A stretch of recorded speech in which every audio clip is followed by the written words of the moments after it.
Well, good afternoon, everybody.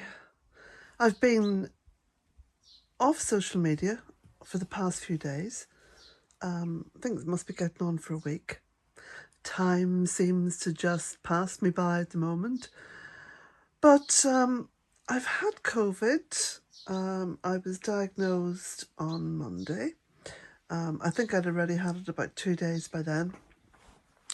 So I'm just about making a recovery now. I've been on a sort of enforced bed rest, which makes sense for me, because when I'm up on my feet, I'm inclined to be doing things, which isn't good when your body needs to recover from something. Anyway, basically I had 2 really difficult, hard days, but I am making a slow and progressively upward recovery. So this is a little explanation, just a little prelude to today's video.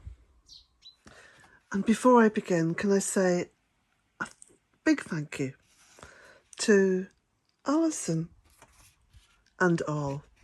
Thank you, Alison. Thank you so much for the gift. Blessings to you.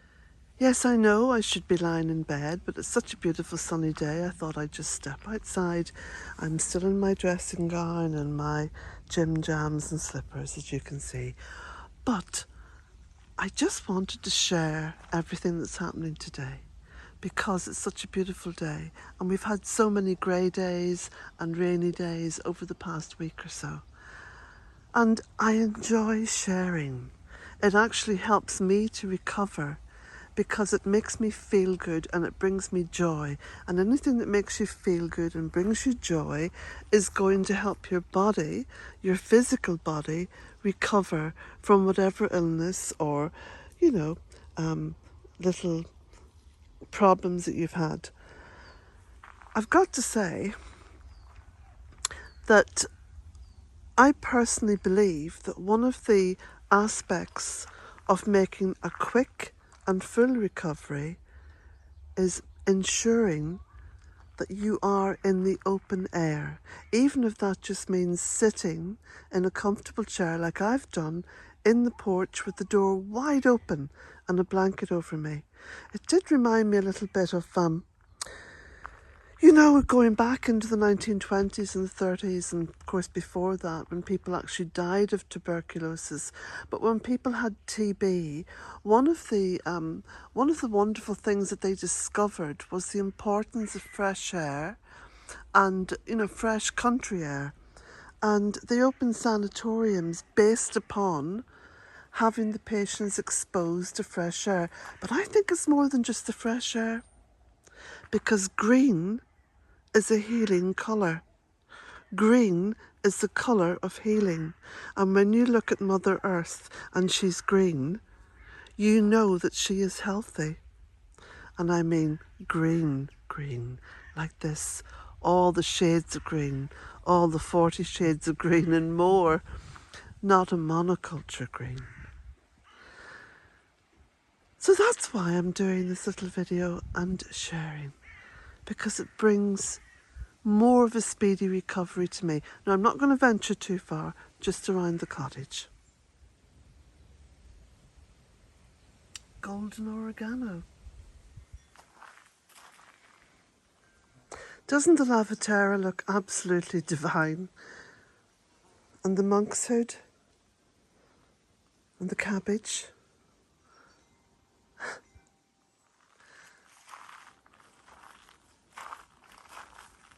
There's really a bursting forth now of colour just at this time of year. And when it's set against the blue sky, I don't think there's anything could be more uplifting.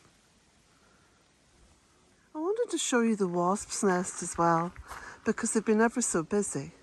Look, they've actually surrounded almost all of the little birdhouse. Look at that. Isn't that amazing? No, they don't bother me, because I don't bother them. It's the same story with all of nature and with all of wildlife. So I need to get the mower out as soon as I'm fit for doing a little bit of work that is you know, a little bit more, a little longer, should we say, than 10 or 15 minutes. But I'm looking forward to that because I do enjoy physical work. And the standing stone in there, you can hardly see it. Everything's become so overgrown, which is lovely. I love this time of year. In fact, I often think about the seasons and which is my favourite season. I can never make my mind up. It's ridiculous. Like, I'm looking forward to the autumn, much as I'm enjoying this mid to late summer now within the Celtic calendar. I'm looking forward to the autumn. I love the smells, I love the scents rising from the earth and the mists and, you know, the time of mists and mellow fruitfulness. That is what I so love. But then I was born during the autumn. So I think that that has an impact. Now this year, the driveway has become a complete tunnel. And you can tell just by the dappled light down there, most of it is in shade. So it's not impossible to get a van or a truck up here.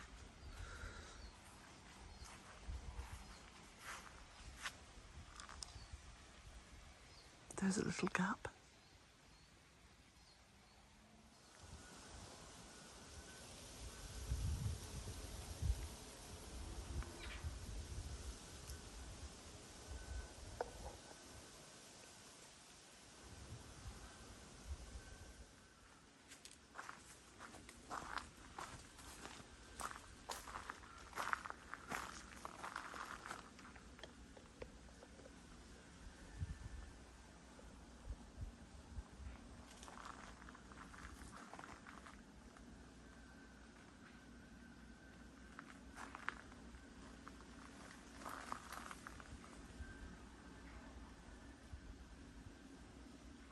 I could ask many questions in the comment section, and I'm sure you all understand that I don't have the time to answer questions on a one-to-one basis.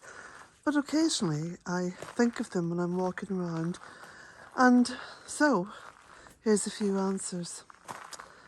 Now, one of the questions was, do you feed the trees and do you communicate with the trees? In other words, do you actually touch the consciousness of the trees themselves? Well, yes. I mean, that's one of the reasons why I feed them, because I'm constantly looking at the trees and realising all the time, it's just imprinted on my consciousness that these are living, sentient beings. We have no idea of how important they are to us. We have no idea of the relationship that they want to have with us. And it's very much a caring relationship, and it's a two-way caring. We care for them, they care for us. And somewhere in all of that, there's this amazing ability to tap into the consciousness. You know, people talk about, oh, it's impossible to talk to, you know, rocks or trees or earth or stone or whatever. I totally disagree. I think that we are constantly limiting ourselves and pressing down hard on our own innate ability to communicate. You know, the art of communication is almost gone. We only have to listen to the sheer drivel that comes out of the mouths of politicians all over the world to know that the art of communication is almost gone. And my father, years and years ago, said something to me which I've always remembered, and I think of him and I realise how wise were those words. And the words were very simple. He said, Colette, Keep the lines of communication open at all times.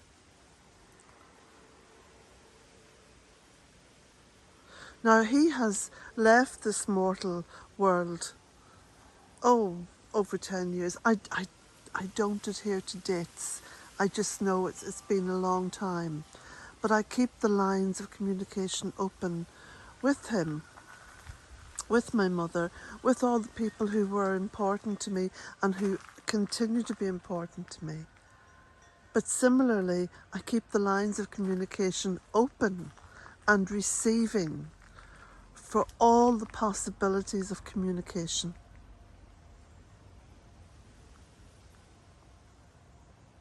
It's not so strange when you think of it, and many of you will already have grasped this.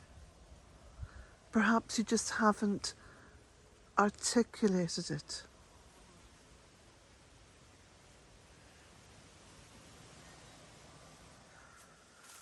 One of the other sort of aspects of social media which I'm very aware of because it sort of niggles me at times, and that is people, and thank you, none of you do this, I can assure you, but I do read this and I'm aware of it because I am a social media person in that I have this little channel, I have my website, it's something I love to do. And the thing is that you are constantly being not just asked, you are being demanded to produce proof of things. Like, I put all of this little 3 acres online because I just want you to see it for yourself and to be inspired to plant trees and to be inspired to communicate with the natural world and to be inspired to have confidence and to be inspired not to have to justify yourself. Because this is what's been demanded of people more and more on social media. Oh, you've got to justify that. Oh, where's the proof for that? Where's the links for that? Now, it's one thing if you're reporting something. You know, if you're reporting something, political or geopolitical event, of course you've got to provide links for stuff like that. But if you are commenting, if you are passing comment on something that you've experienced or trying to relay an experience, you don't have to justify anything. And remember, it's always a choice whether or not you stay listening or you stay interacting. And again, that's one of the lovely things about social media. You don't have to glue yourself to something. It's not like there are no other options, because there's always not just thousands of options, but billions of options. Oh, and one more thing before I go. Do you know the word billion is being thrown around a lot? People talk about billionaires and sending billions of pounds or billions of euros to this, or the cost of a war is so many billion, or the cost of a bailout is so many billion. Well, you've forgotten what 1 billion is. Do you know what 1 billion actually is? It's 1,000 million. 1,000 million. So when any of our governments say, we're going to put 10 billion into this war, or we're going to do this with this money, they sort of rely on people not being aware of the size of something, not being aware of the depth of something, of the actual amount of something. So you will very rarely hear it said on mainstream media.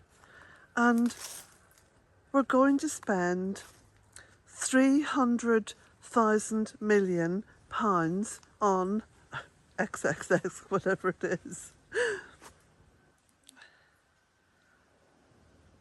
Do you see how many twists and turns are there all the time? So no, I don't have to justify my experiences here. I happily tread this life between this world and what I've always said is the other world. It's not the underworld or the overworld, it is the other world. Okay, that's probably enough of my little rantings and ravings for today. It's good to be back. It's good to have my energy levels coming back up.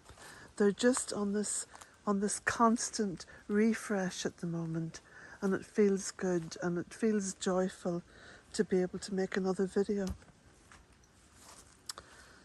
So blessings to you, my dear friends, blessings to you, and have a lovely, lovely weekend. The weather here in the west of Ireland is picked up. Yes, I know it's a wee bit cloudy up there, but we won't say much about that. It's picked up. Everything's smelling gorgeous. There's a lovely green, earthy smell. And I'm hoping to get to the coast tomorrow and go for a really good long walk along the beach, because there's nothing as healing as fresh air, clean fresh air, and a long expanse of silver sand to walk upon. So have a beautiful weekend. So here from one of my lovely oak trees, myself and this beautiful tree send you blessings. And Laura, I'm making a little, well, I say Laura, it's actually Claire. Claire, I'm making a little prayer flag, and I'm going to put it down in the fairy wood. Blessings to all. A view from the roof. I thought I'd share this one with you. So this was Bealtaine Cottage at the very beginning in 2004. This was the lane leading up to the cottage, as you can see. And this was the view from the front door. Well, it's a different view now.